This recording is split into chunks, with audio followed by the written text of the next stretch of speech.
Hello and welcome to lecture number 10 in the course Computer Graphics. We were discussing about the graphics pipeline. To recollect, in computer graphics what we do? We generate 2D images on a computer screen, and the process of generating these 2D images involve a set of stages. Together these stages constitute the graphics pipeline.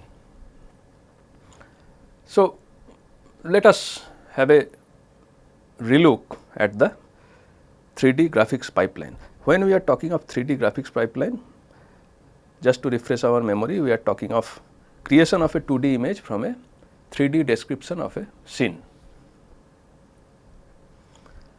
So, what are the stages that are part of the pipeline? First stage is object representation, second stage is modeling transformation, third stage is lighting or coloring, fourth stage is viewing pipeline. Now, note here that we are calling this stage as a pipeline itself. That means, it consists of some more sub stages.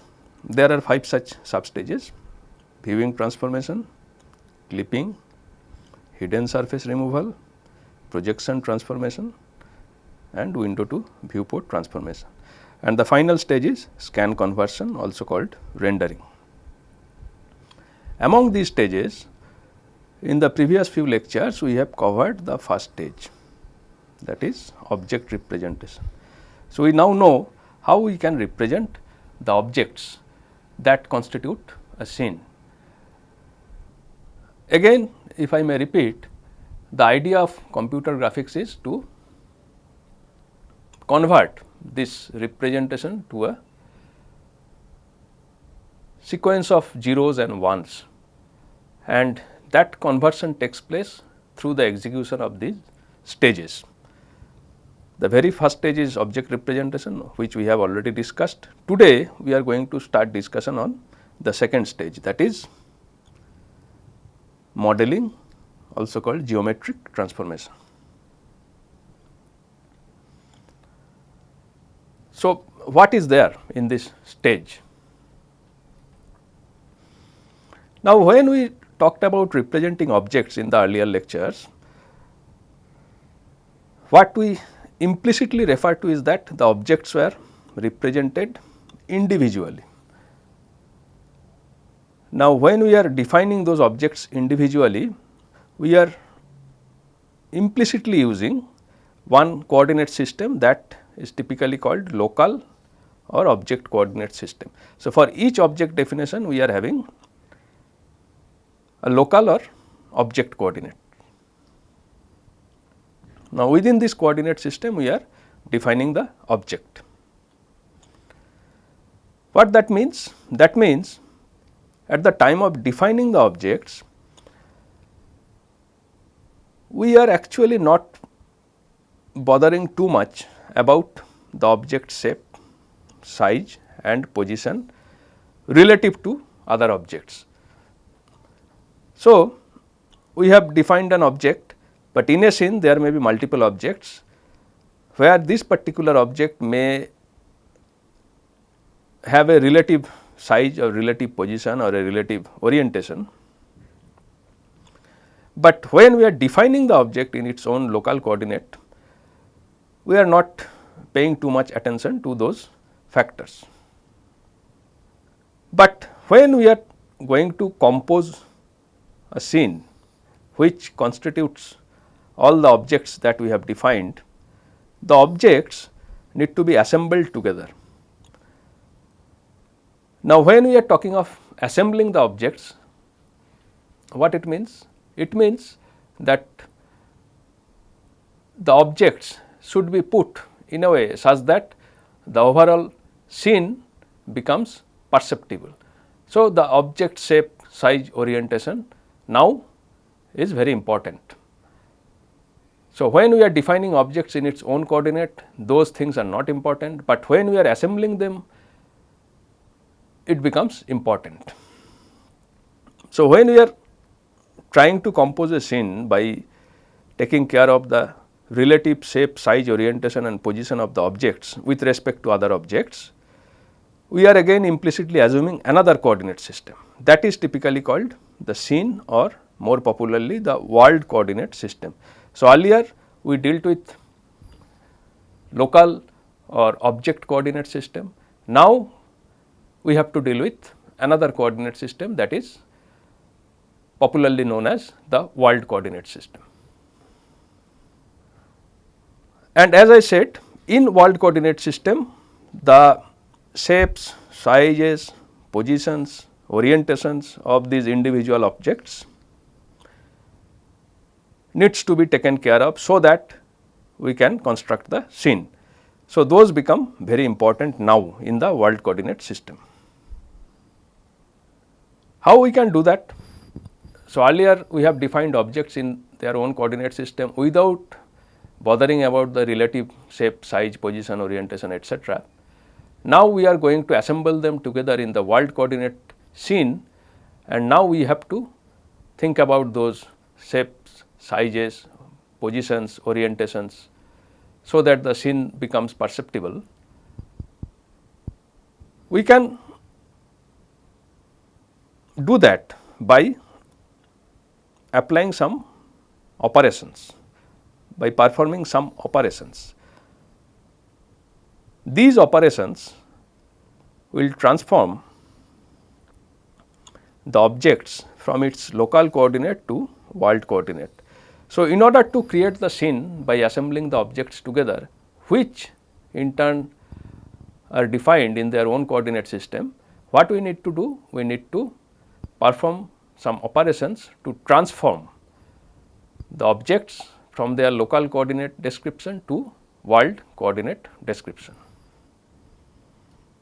Now, these operations or the transformation takes place in the second stage of the graphics pipeline. Let us see one example. Here we have two objects. This is object 1 on the leftmost figure and object 2 in the middle figure. Now, we want to create this object shown in the right hand figure. So, as you can see in this object, in this overall object, what we have? We have these cylinders. How many instances? 1, 2, 3, 4, and the other shape, how many instances? 1, 2 and 3. So, we have 4 instances of this object and 3 instances of this object.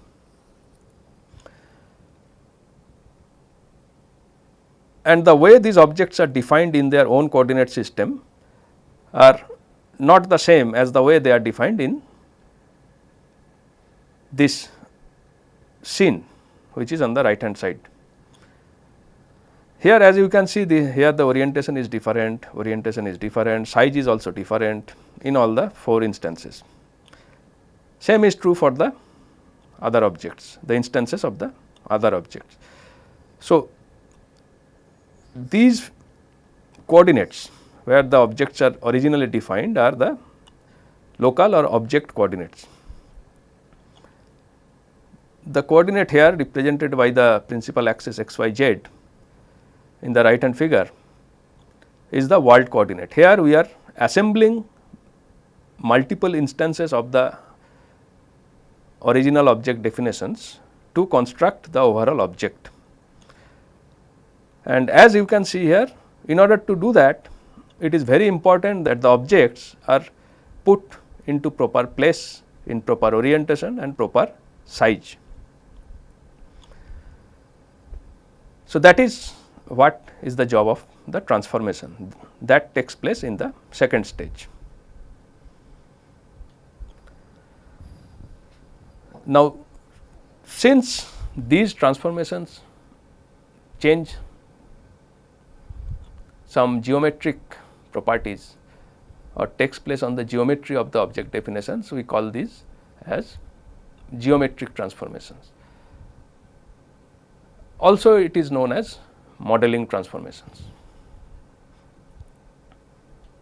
Now these modeling transformations imply applying some operations on the object definition in local coordinate to transform them as a component of the world coordinate scene. So, this is what we can more formally talk about the modeling transformation, that is applying some operations on the object definition to transform them as a component in the world coordinate scene.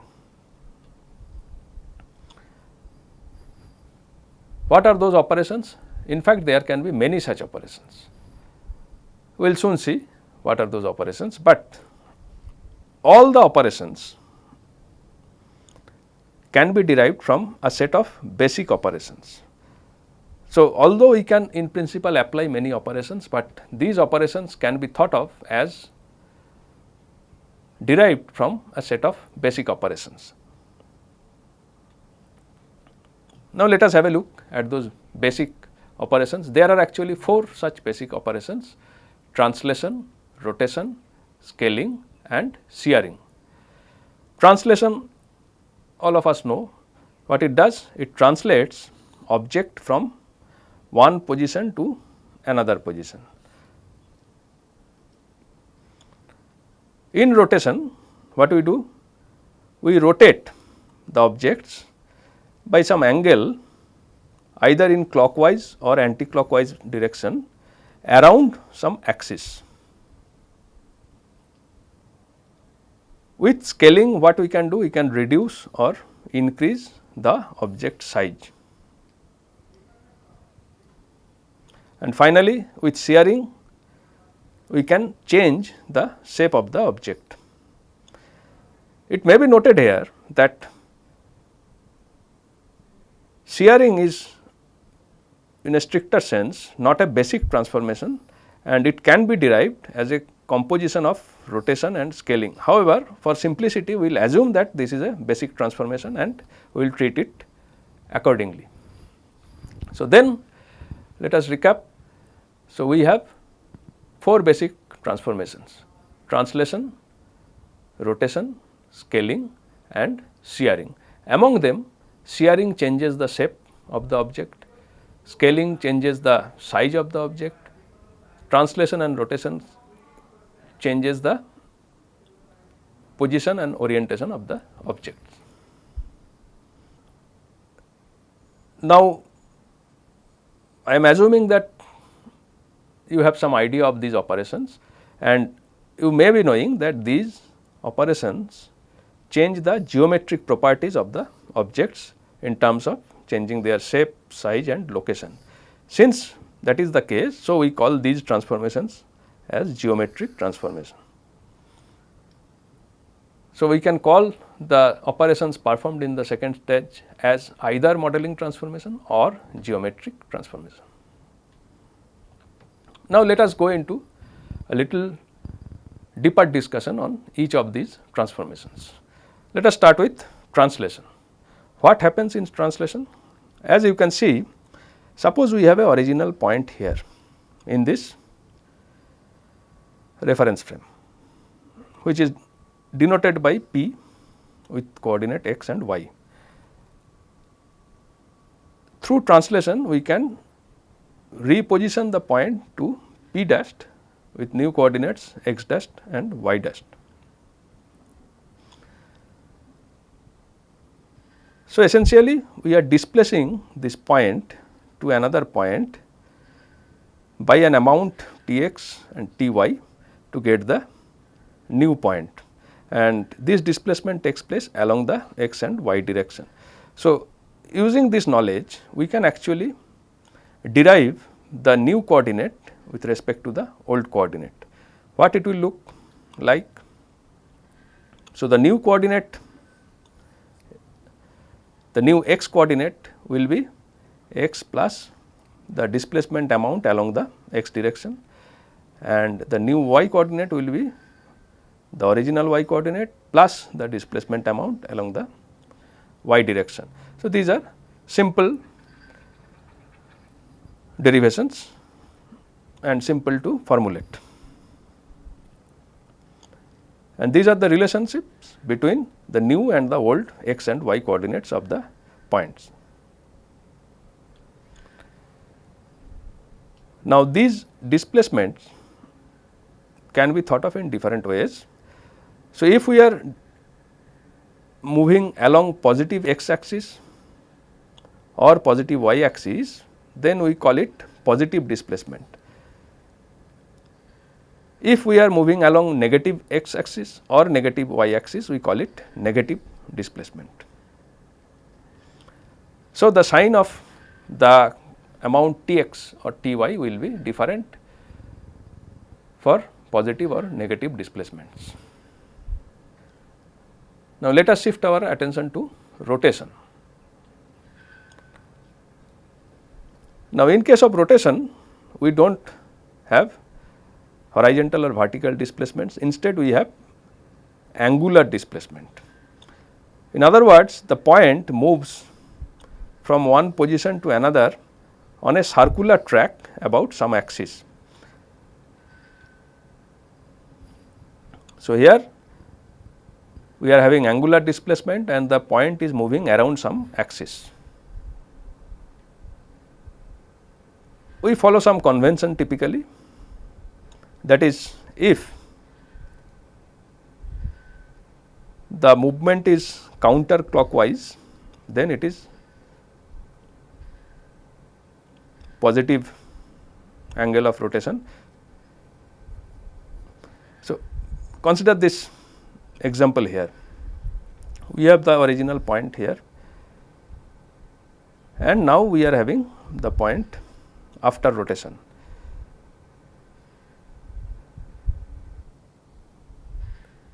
Should be denoted by x dash y dash, and the rotation angle is phi. Now, since we are moving in the counterclockwise direction, we are calling it positive rotation angle. If we are moving in clockwise direction, then we typically consider that to be a negative rotation angle. That is one convention typically followed, and in case of 2D rotation, we typically assume that the rotation takes place around the z axis. However, later on we will see for 3D rotation what are the conventions. Now, let us try to derive the relationship between the new and old coordinates. So, the old coordinate is x y, the new coordinate is x dash y dash. Now, as you can see, we can represent x as r cos theta. Now, r is the radius of the circular track and theta is the angle between the x axis and the original point, and y is r sin theta. Now, as we can see, x dash is, if we draw a line like this, then we can represent x dash as r cos theta plus phi.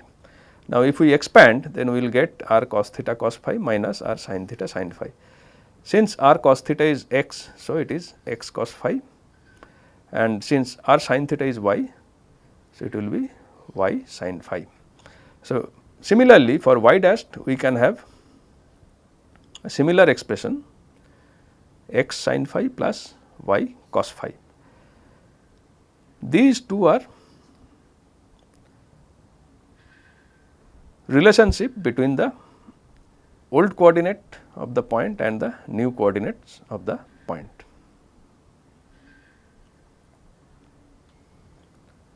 And as I already mentioned, counterclockwise angular movement is typically considered as positive, otherwise it is negative. Now, in case of negative angular movement, we change the sign of the angle of displacement.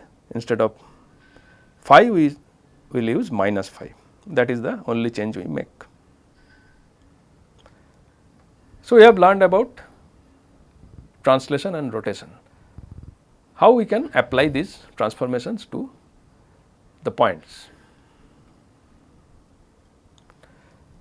The way we derived, they apply to a point.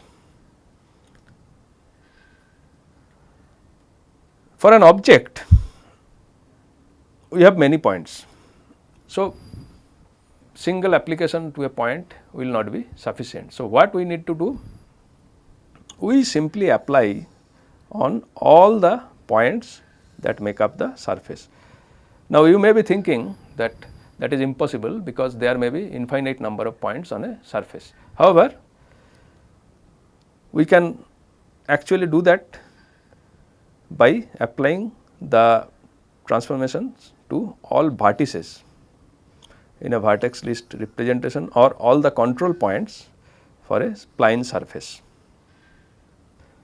So, when we are going to apply it, we essentially think of some representation. It can be a vertex list representation as in case of mesh representation, or can be a set of control points as in case of spline representation, and we apply the transformations on each of these points, so that the entire object gets transformed. And as I have mentioned earlier, that by applying in this way, we can change object orientation using rotation and position using translation.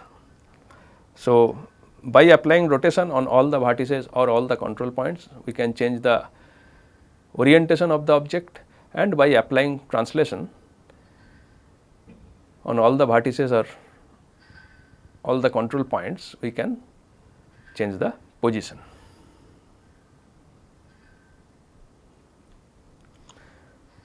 The third basic transformation is scaling.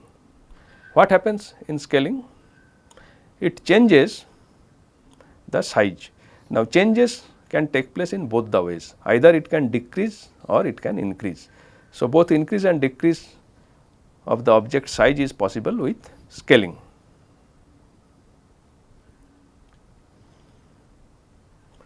Now, mathematically, how scaling is defined? It is defined as an operation of multiplying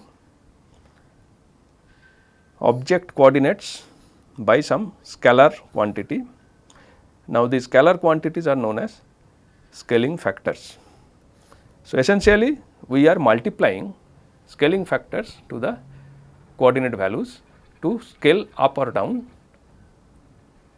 the objects. Scale up means increasing the size of the object, scale down means decreasing the size of the object. So, at the level of a point, how we can understand it? So, given a point P, we simply multiply the x coordinate with a scale factor along the x direction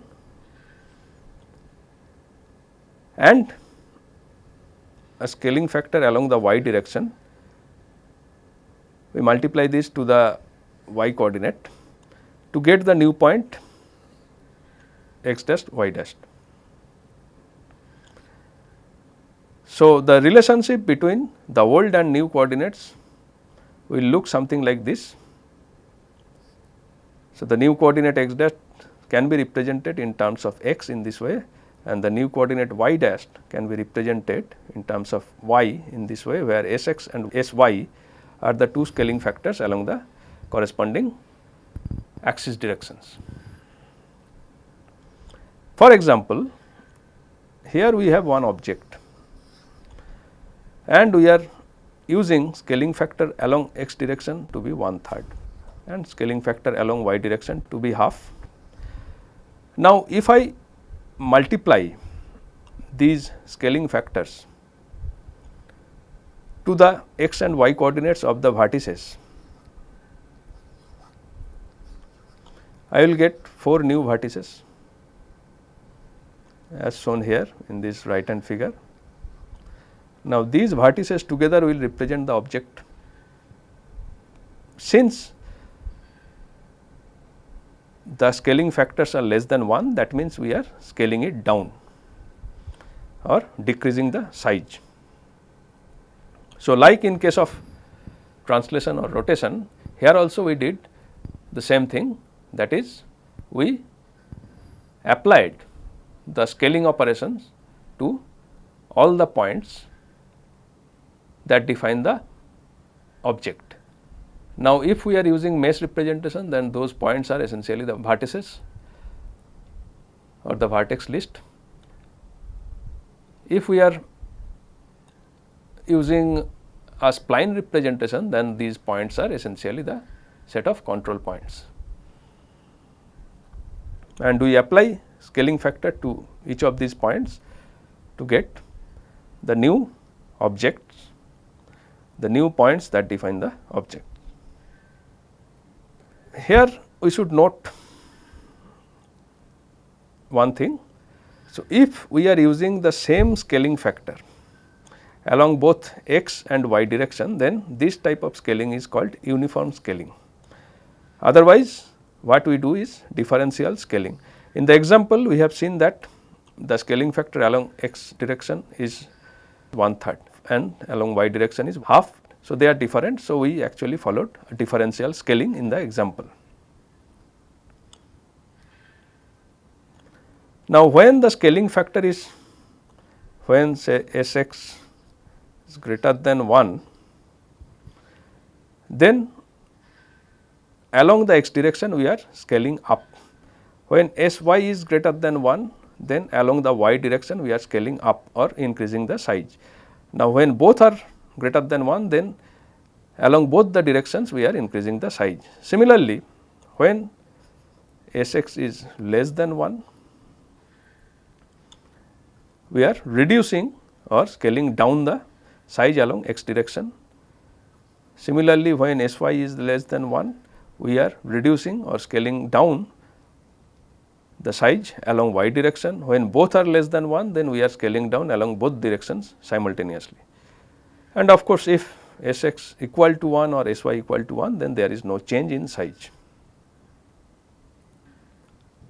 One important point to be noted here is that during scaling, the object may get repositioned, as we have seen in the example. So, original vertex was at 3, 2, here it was at 9, 2, here it was at 9, 4 and it was at 3, 4. Now, after scaling, by applying the scaling factors along x and y directions, we got a new object defined by the 4 vertices. What are the coordinates? We have 1, 1, then here we have 3, 1, here we have 3, 2 and here we have 1, 2.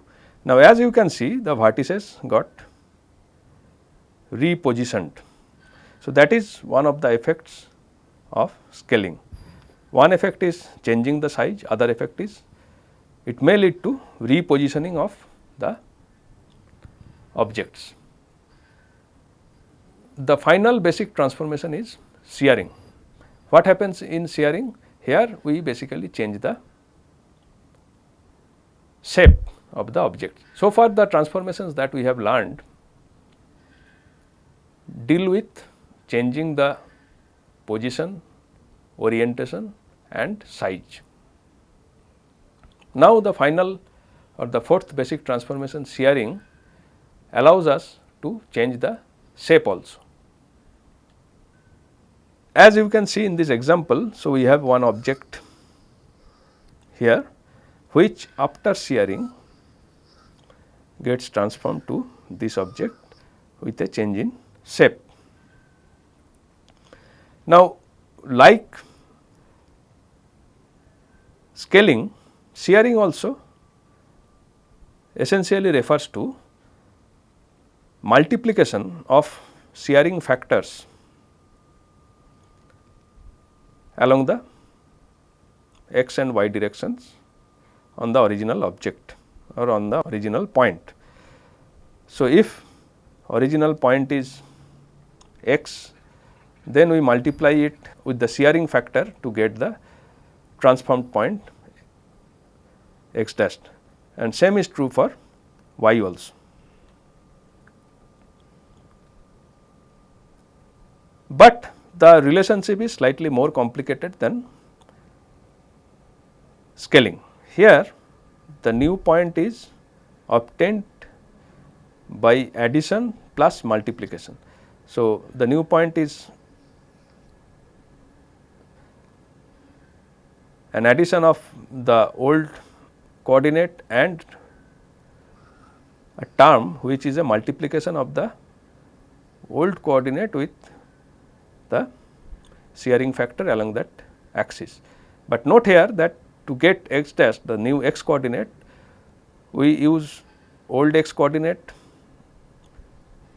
and also old y coordinate and the shearing factor along the x direction. Similarly, to get new y coordinate, we use old y coordinate and also old x coordinate and the shearing factor along the y direction. So, that is the difference, slightly more complicated than scaling, and it allows us to change the shape of the object. Now, the relationship is established between old and new points.